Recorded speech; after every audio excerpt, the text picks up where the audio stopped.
So it's nice to have you here today. Like I said, I'm Kristen Murphy. I'm one of the career counselors in CSE.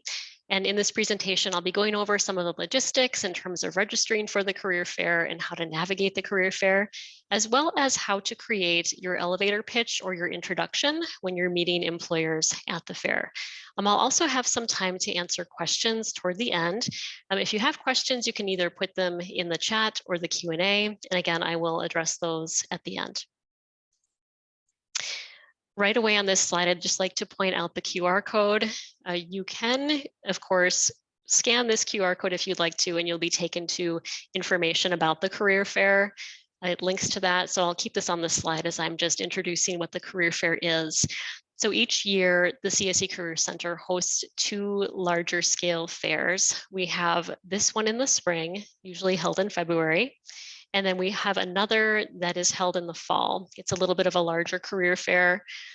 Even so, we have about 155 employers registered for the career fair that will be taking place on February 8th between 11 and 5 p.m. The registration process will begin tomorrow. So registration will be opening on Handshake beginning at 8 a.m. tomorrow. And again, go ahead and scan this QR code if you'd like to learn some additional details about how to prepare, additional sessions that we have coming up this week, etc.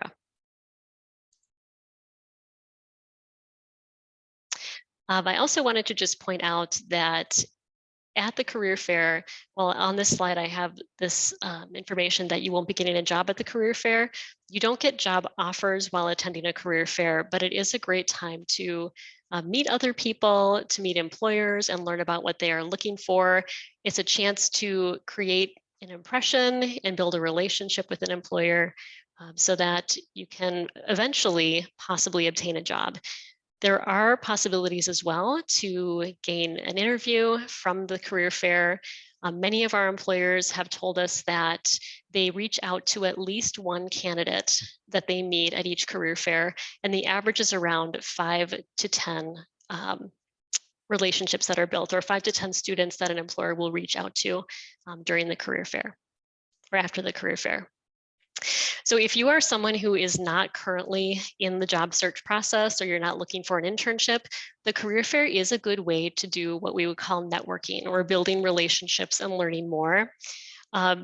You can learn about companies and positions. You might meet with an employer who you've never heard of before and learn about opportunities that could be happening there and new things that you like, new discoveries.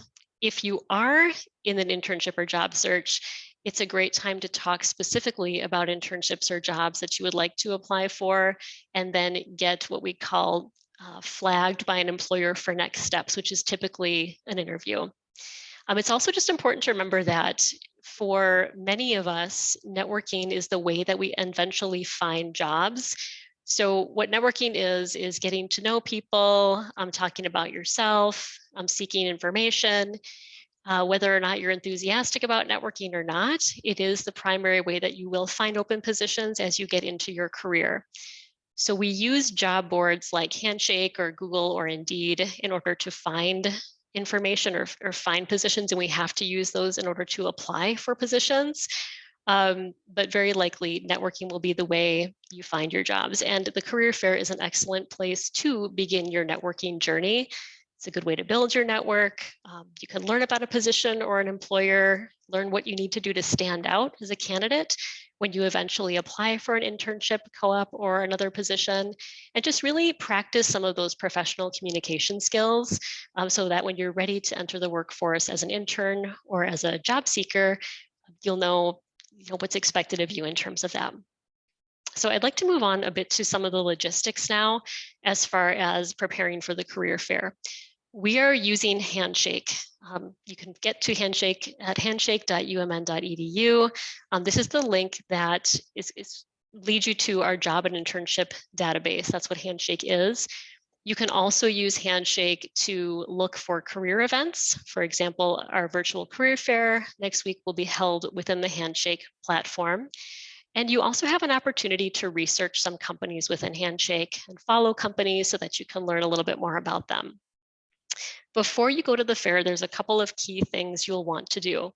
And I'll talk about these in more detail as we go on. So you'll want to have your profile set to community if you want to participate in group sessions and to be found by employers. You'll also want to fill in your major and something called your end date, which is actually the year that you've graduated. And again, I'll share some screenshots with you in just a minute so you can see that. And researching companies, I'll talk about in just a moment.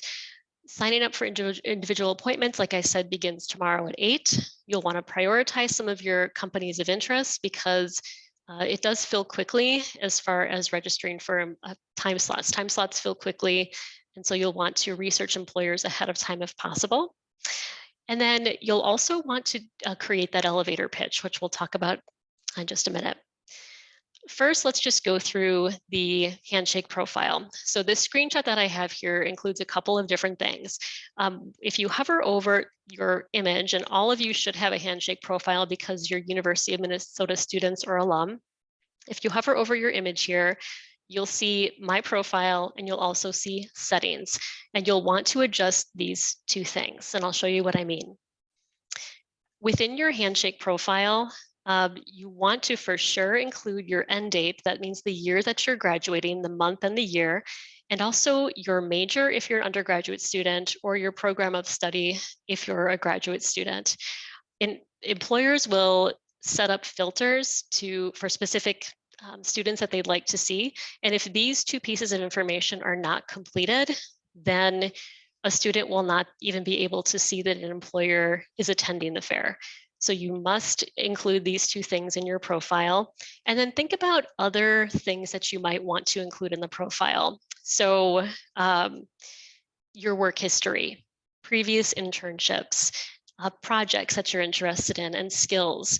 Try to have this profile as complete as possible because the employers who you meet with in your one-on-one sessions will be able to view your profile, and it can be a really good talking point for some skills or qualifications that you would like to address. Within your settings, your privacy settings in your handshake profile, you will want to select either community here or employers. And the reason that you want to do that is because if you sign up for these group sessions that I mentioned earlier, you have to have community checked here. So if you select private, employers won't be able to view your profile, and it will be very difficult for you to even see which employers are attending the career fair. You'll also, of course, want to upload your resume. Employers can read your resume there in Handshake. So upload one that you're very happy with. It should be pretty simple in terms of formatting, easy to read, concise. Typically, it's about 1 page for an undergraduate student and possibly 2 pages for a graduate student. We do have resume samples in our resume guide that is available on our website. So you can look at different samples, both for undergraduate students and graduate students. And then be sure to come in for a resume review if possible. Especially if you've never used Handshake before, you'll want to upload your resume, and then you'll need to have it approved by someone in the CSE Career Center. And it takes time to approve resumes. So every career fair, the Career Center gets a lot of resumes from students, and we go through them as fast as we can, but it helps if you can upload that very soon, not just the day before the career fair, so that it has time to be approved, and then it has time for the employer has time to look at it when they're meeting you, and it's there in your profile. We have virtual drop-in sessions for resume reviews and other career fair help that are happening every day from now through next Monday from 1 to 4 p.m. And then we also have a unique opportunity that's happening this Friday, February 4th. We'll have our resume marathon, and that is a time when employers have volunteered to review student resumes. So it's a great time to do a little bit of networking, or even just hear, like, what are employers looking for when they're looking at your resume. The instructions for how to sign up for the resume marathon will be at the end of this presentation today, and the deadline to apply is February 2nd. So again, you'll want to have your resume finished the way that you'd like it to look, and have that uploaded to your profile before the career fair. So in order to even find the fair, you'll go to Handshake first and just search in the Events tab, College of Science and Engineering, and you'll see all of the different kinds of CSE events that we have going on. So you'll see this image here, the College of Science and Engineering Career Fair, virtual, held next Tuesday. And you'll also be able to see, if you scroll down, a list of employers. And it's important to think about researching these employers or knowing a little bit about who they are. You don't need to be an expert on the employer necessarily, but you will want to know who's attending, who are you most interested in speaking with at the career fair, and have some talking points ready to go so you can really articulate your knowledge of what they're seeking and what they do. So you'll notice here at the bottom, so far as of today, we have 155 employers registered. And if you click on this, you'll be able to see all of them. One thing I wanted to point out here as well is that we're looking at a sample here, a screenshot for this employer named Elite Incorporated in Duluth. And on this page, and for any of the employers, you will be able to learn a little bit of information right away about them. So here you'll learn who they are. There's a brief description of what they do. This will tell you what kinds of positions they have open at the moment, whether it's full-time or part-time, and whether or not they accept OPT or CPT for international students. So look at that. And if you'd like to learn more about this employer and if they're hiring for open positions right now, you need to click on the employer logo. If you click on the employer name, you will not be able to see anything. But if you click on the logo, then you'll be taken to their employer profile. So here's where we can see a little bit more about students who maybe have worked here in the past. We'll see their contact information, their website where you can go to learn even more about them. And then here you'll actually see jobs that they're currently hiring for. And then if you click on any of these jobs, you should be able to read a little bit more about the skills that they're seeking for a candidate. So be sure to look at these employers before the fair, know what the company does, have an understanding of their mission, what they're hiring for, prepare questions then based on some of the research that you've done. And I also just want to emphasize here too that when you're at a career fair, I think it's natural for students to go to the big company names that they know and that they recognize, but you might be leaving really good other employers on the table, but because you've never heard of them.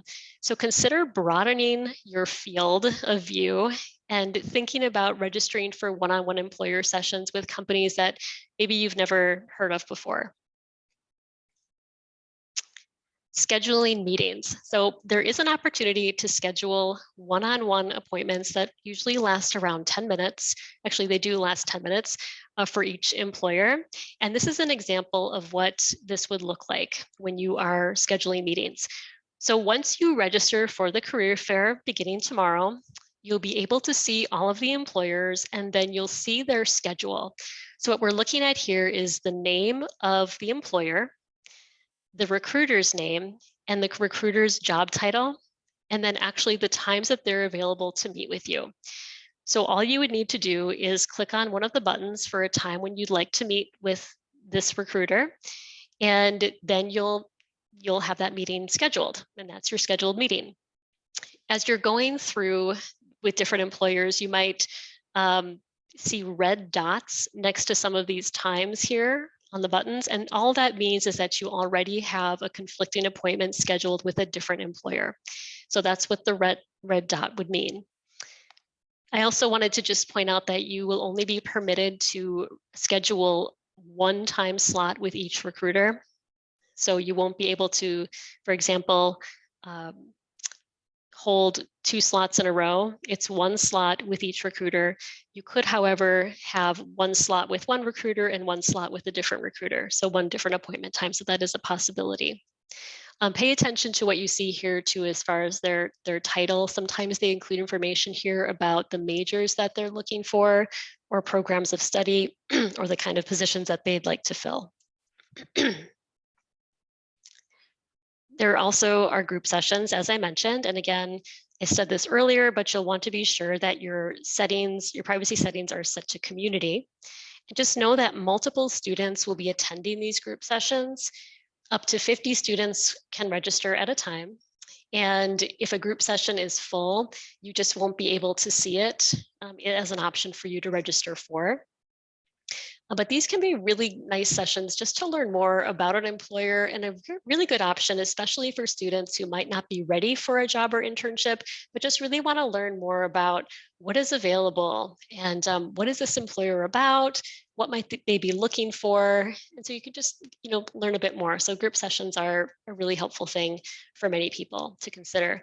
They last about 30 minutes, and consider doing this if you have some time in your schedule.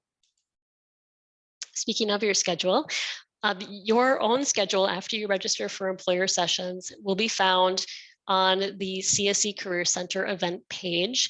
So you can just check your schedule. When you log into the fair on February 8th, you'll access your meeting times on this page where you have your schedule, and you can just click into that meeting. Try to be there about 5 minutes ahead of time for your sessions, and then you'll just wait in the meeting room until the employer is ready to see you.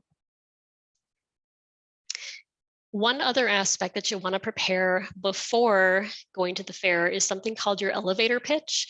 Also, just your introduction. So what you'll say to an employer when you're introducing yourself to that person. And I think one helpful strategy in deciding what you will say is to consider something that I call the present, past, future question model. So you can speak about your present involvement, including your major, any work experience you have, student group experience, your past experience, which might include some of the skills that you've gained from classwork or projects, internships, or research, and also some of your future goals. So why are you applying for the internship? Why are you interested in speaking with the employer? And then a question for them. So what is it that you're hoping to learn about? So an example could go like this as far as present. I'm currently a junior studying mechanical engineering. I'm also involved in the Society of Women Engineers as the group treasurer. And then you say a little bit about your past. Last semester, I worked part-time in a research lab within the mechanical engineering department, while also working on the solar car project. My research experience taught me how to manage data collection related to hybrid vehicle use, while the solar car experience has improved my problem solving and teamwork skills due to the collaborative nature of the project. I'm interested in the internship with your company because I would like to apply my technical design knowledge to the products your company manufactures. I saw on Handshake that you're hiring a design intern. Are you able to tell me a little more about that position and when you hope to interview?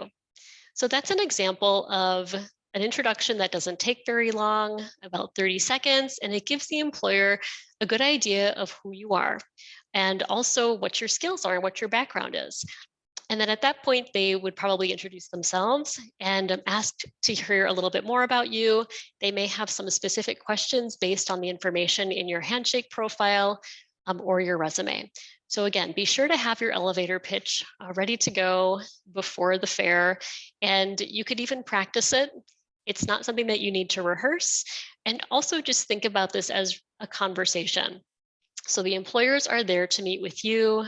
They have also been in a position where they're seeking jobs and internships in the past, and they really would like you to just be yourself and ask good questions and say some things about your background and your skills.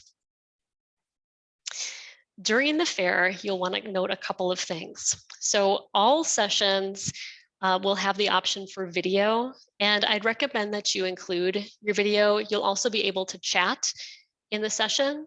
There's no customization for the types of interactions you can have, so it's really up to you and the employer how you'd like to connect. But the recommendation is to have your camera on and be sure to test your camera and mic before the session, just to make sure that everything is working. If possible, plug your computer into a wired internet connection, close any distracting other windows on your machine, video games, other notifications that might pop up so that you're not disturbed and you're not distracted.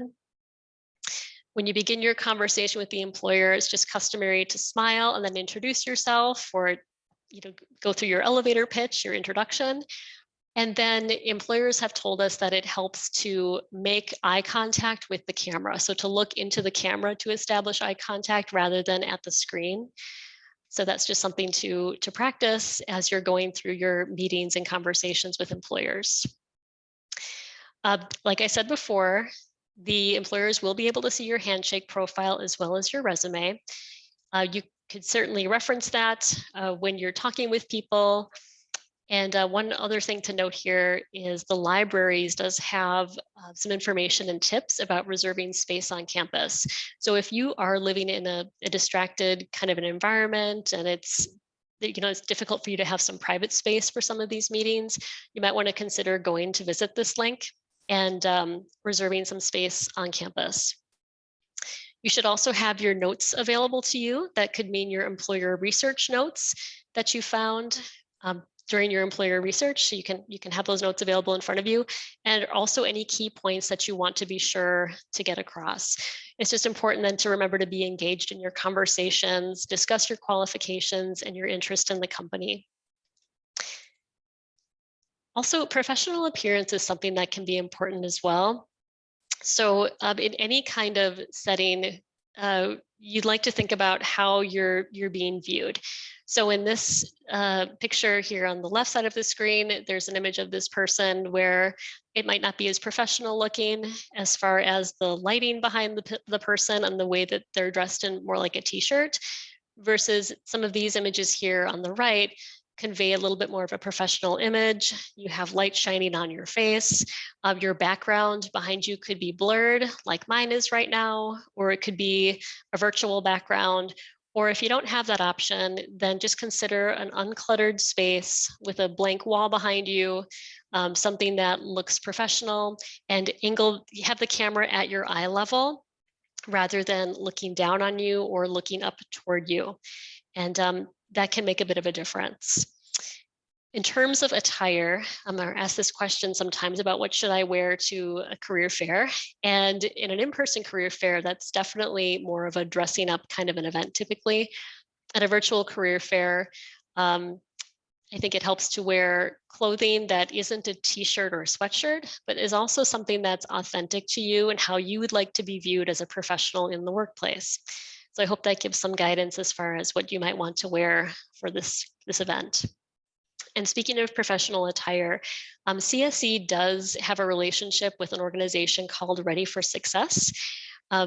They do give clothing to students free of charge for students who are searching right now for a job or internship and demonstrate financial need.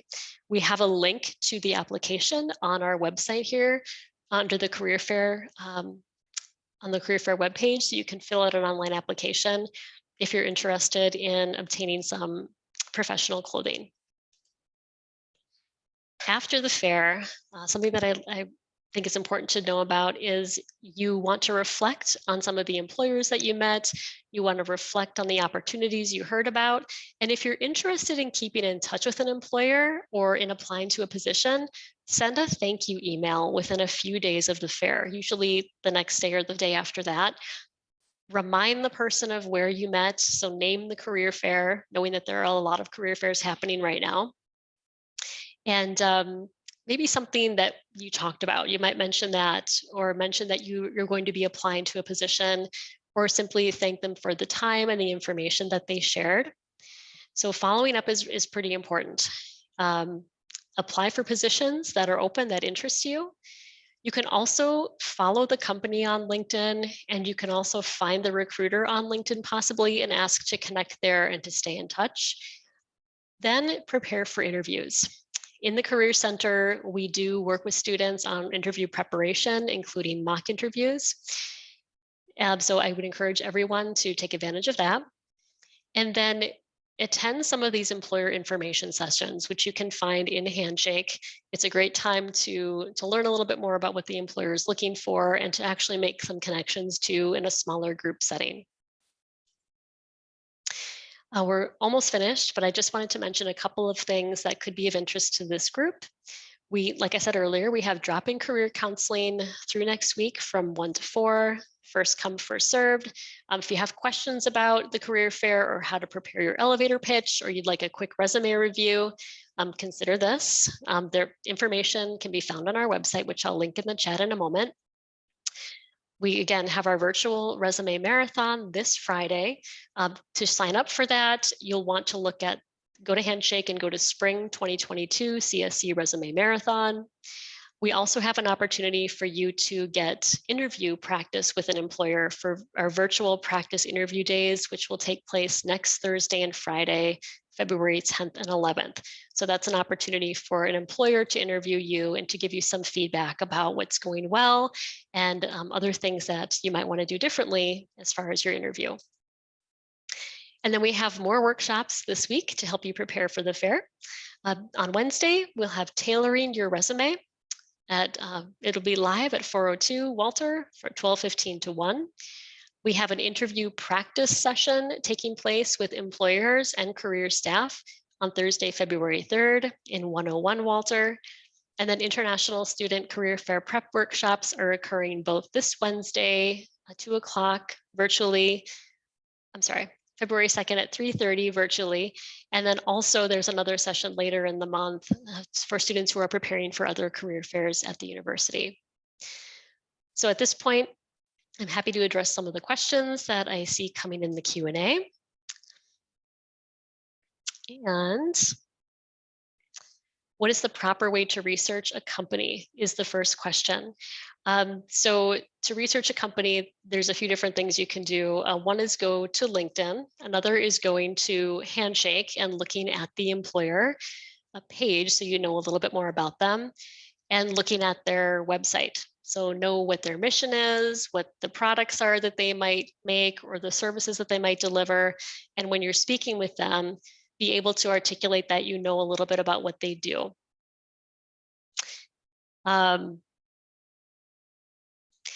Someone else had a question. Can we start registering for meetings on Handshake? You can start registering tomorrow, February 1st, beginning at 8 a.m. That's when the link will go live and you'll be able to, not the link will go live, but registration will be live and you'll be able to register then and schedule for your one-on-one and group meetings. Is EDT the same as EST? Yes. So someone had the question, is Eastern Daylight Time the same as Eastern Standard Time? And that is true, but this fair is happening in Central Standard Time, not Eastern. And then someone else has this question, should those not in the job market attend anything other than group sessions with employers, or is it recommended to attend one-on-one sessions as well? That's a great question. And I think you can do a mix of both. So in a one-on-one session, you'll have an opportunity to speak with one person and just you.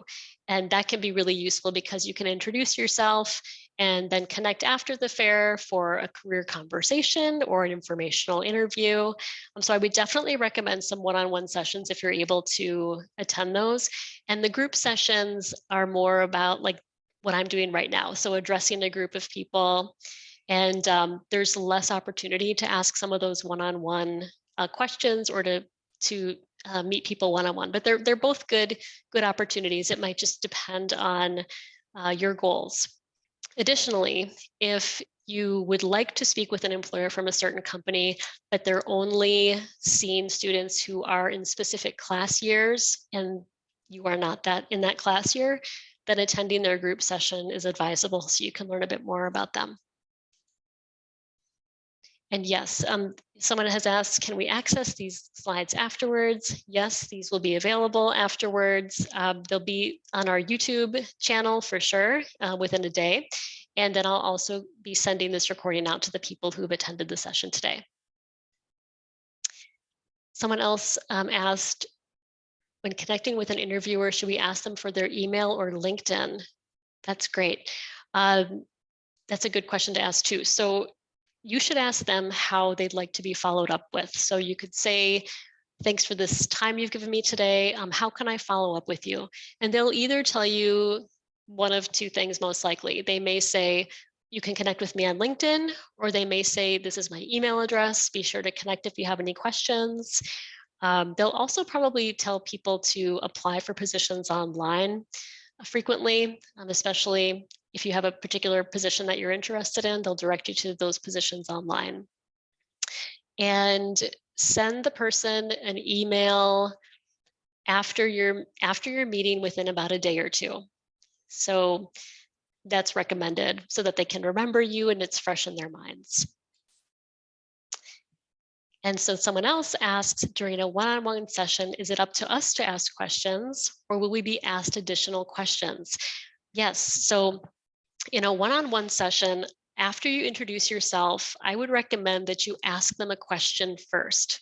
So it could be a question such as, will you tell me a little bit more about the position that I see you're hiring for? Or you could say, could you tell me, I've saw that your company is involved in this particular project. Is that something that interns have a chance to work on when they become interns with your organization?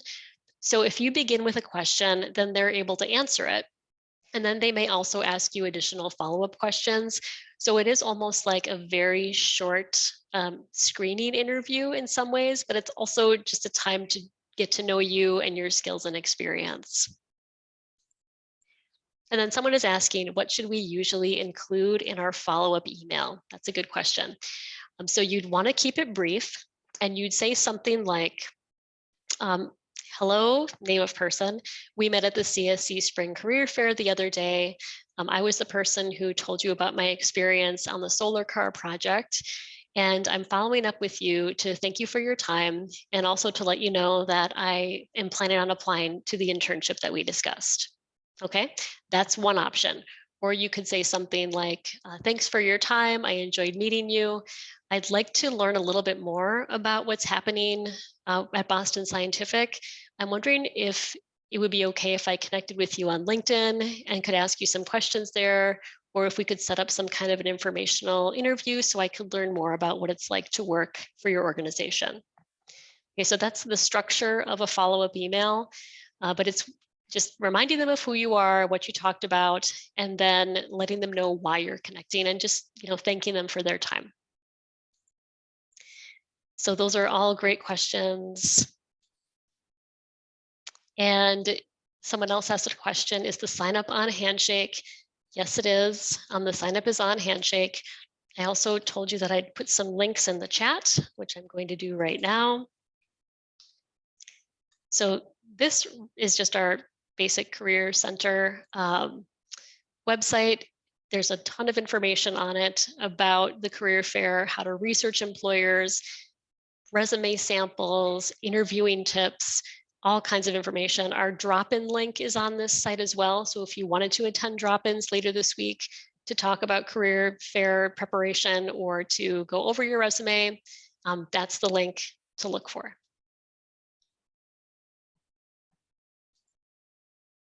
And I don't see any other questions coming in at this point. Does anyone have any other questions before we sign off? One more question just came in. Someone's not seeing the chat links. Thanks for letting me know. I will try that again. Okay, so this first link is, okay, thank you. This first link is to the virtual career fair prep guide so that you can take a peek at that. I'm also going to put in the Career Center link. This is the link here where you can look and see what our drop-in hours are. There's a link to drop-ins there. Resume samples are there, interviewing tips, and all kinds of details about this virtual fair and what to expect are there as well. So then I also wanted to put this in the chat too. There we go. There's the CSE Career Center YouTube channel. So we have a lot of videos there that you may also want to look at to prepare. And this recording will also be there within the next day. Are there any other questions?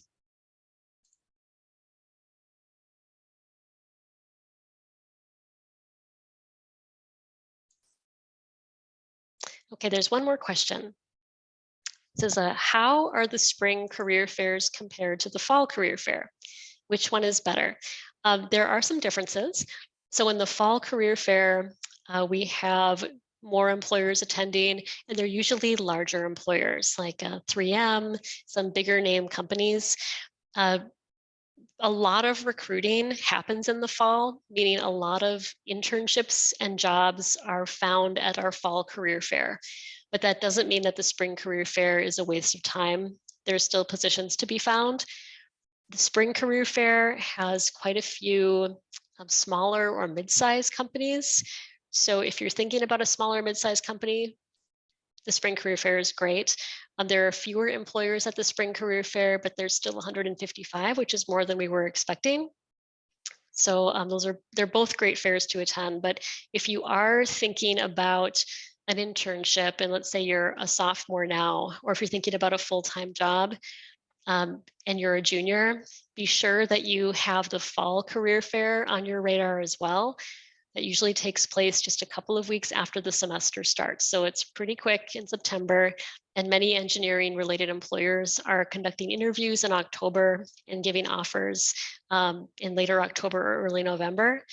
But that's just some employers. There are other employers who are seeking right now, which is why we have this career fair.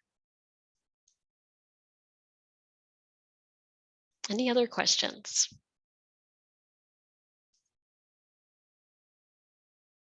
So someone has a question about how many companies should we register for? Depends on your day, depends on how much time you have. I think many students would be looking between 5 and 10 companies to have one-on-one meetings with. Some of the students I've worked with in the past have spent the day at the fair and have upwards of 30 meetings scheduled, which is unusual, but it does happen. Be sure to, I think, have a balance of those employers who you're really excited about and who you really want to meet. And then also maybe a collection of employers that you're not as familiar with.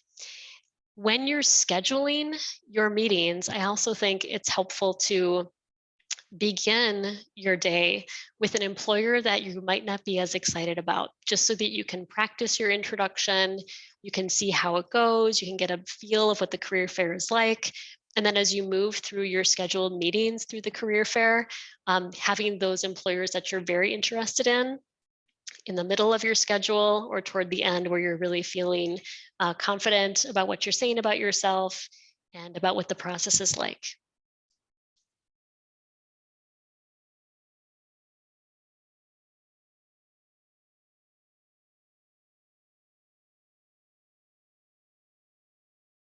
Other questions?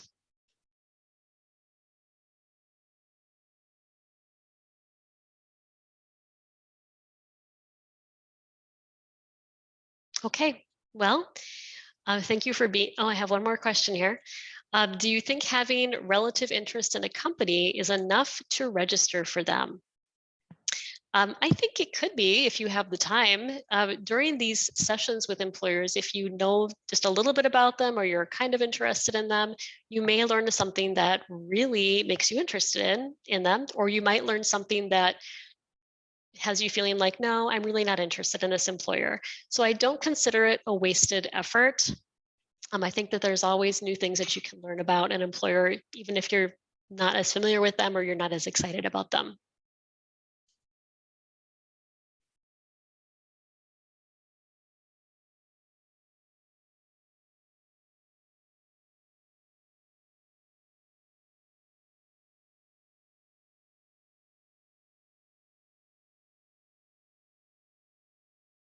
Okay, well, thank you for being here today. And again, we do have virtual drop-in sessions happening all week from 1 to 4.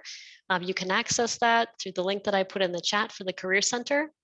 Again, thank you for being here.